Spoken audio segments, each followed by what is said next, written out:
Aware of a scam involving fake QR codes designed to rob you of money and information. In the last month, Austin and San Antonio have seen these fake stickers showing up on street parking pay stations.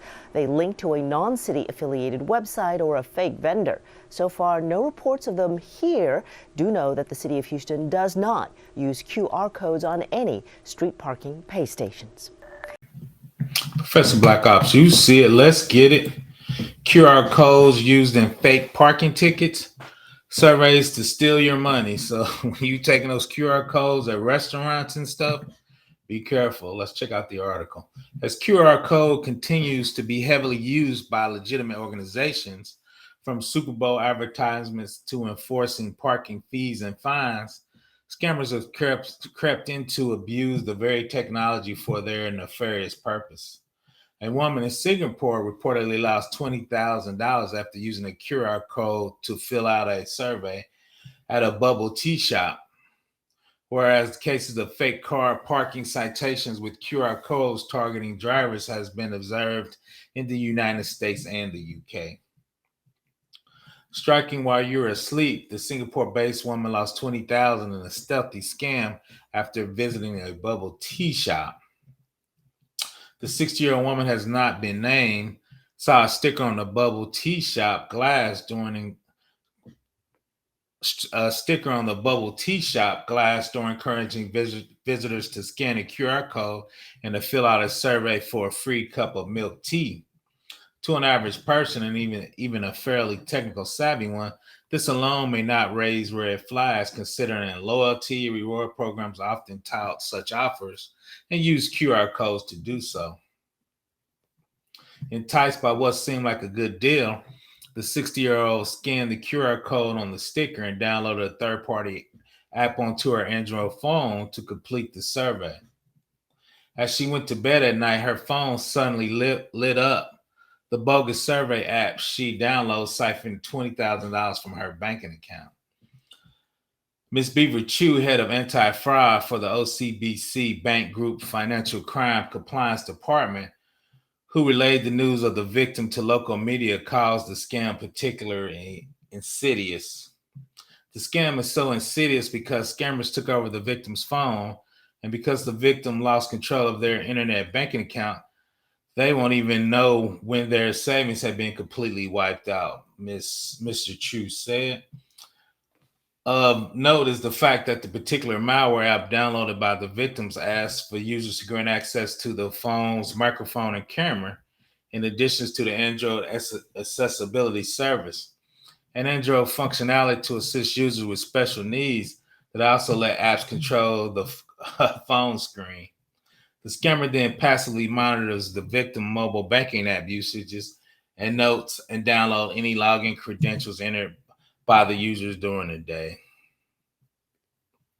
Of all aforementioned permissions, when acquired, then make it a breeze for the threat actor to spy on the victim, waiting for the right moment, such as bedtime, when they conduct a malicious activity while going unnoticed.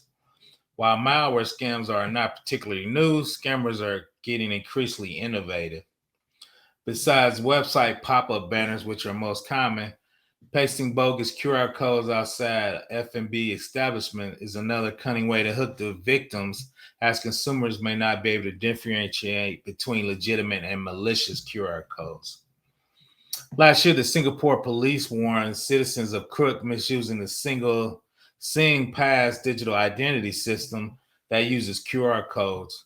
Fraudsters would also ask victims to complete bogus surveys, then scan a SingPass Q code via the official SingPass app as part of the verification process before the victims could redeem monetary rewards. However, SingPass QR code provided by the scammers was a screenshot taken from a legitimate website, and by scanning the QR code or authorizing the transaction without further checks, victims unintentionally gave the perpetrators access to certain online services, state police. Fake parking tickets and QR codes. Meanwhile, scammers are leaving fake parking tickets on drivers' windshields have been observed across the United States and UK. Last week, a Reddit user spotted fake parking tickets claiming to have been used from the San Francisco city government. I know everyone hates getting citations in San Francisco. Scammers are getting more bold, issuing fake parking citations. FYI, parking in San Francisco is regulated by the SFMTA. It will never have a city logo on the citations. Please watch out if you receive one of these, toss it out because the QR code links to your bank account, warns the user who has shared the picture of a fake citation. So there's the parking ticket, right? So that's the fake parking ticket with the QR code seen in San Francisco right there. Interesting, the ticket seen on or before May 4th was dated in the future May 5th, which would raise red flags. QR codes and above image leads now to a disabled URL shortened link. The link further redirected the visitors to SFM2 project app and a list of websites that copies the look and feel of the official San Francisco Municipality Transportation Agency website to appear more convincing. A San Francisco-based TV channel has confirmed with the SFMTA that the citation was fake, as explained down below. 1 and 2, how the copycat website set up by threat actors on the left look identically to the real website on the right. So that shows you side by side. There's actually stuff that you can clone websites in minutes. So the fake one's on the left and the real one's on the right. They did an excellent job, though.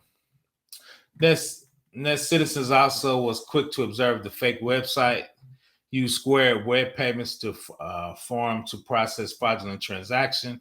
The listed domains in question and the Square account has since been disabled. The second time we've seen this, last time it was a malicious QR code on parking meters in Texas. Wrote a journalist referring to a particular scam, so they sent it in Texas too. This time, the thieves in San Francisco are leaving fake parking tickets on cars with malicious QR codes that, when scanned, take mobile phones to a fake website to pay the fine. When in doubt, customers should verify parking citations or legal correspondence on the official website of the government bodies. For example, SFMTA has a dedicated web page on the city website to look up citations and fines used by the agency.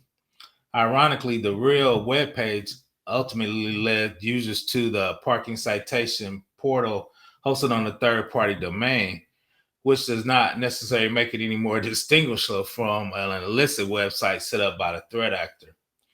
UK local governments, including an Isle of Wight Council, have also been cautioning residents to beware of QR codes that they find may be disguised as quick pay parking meter options.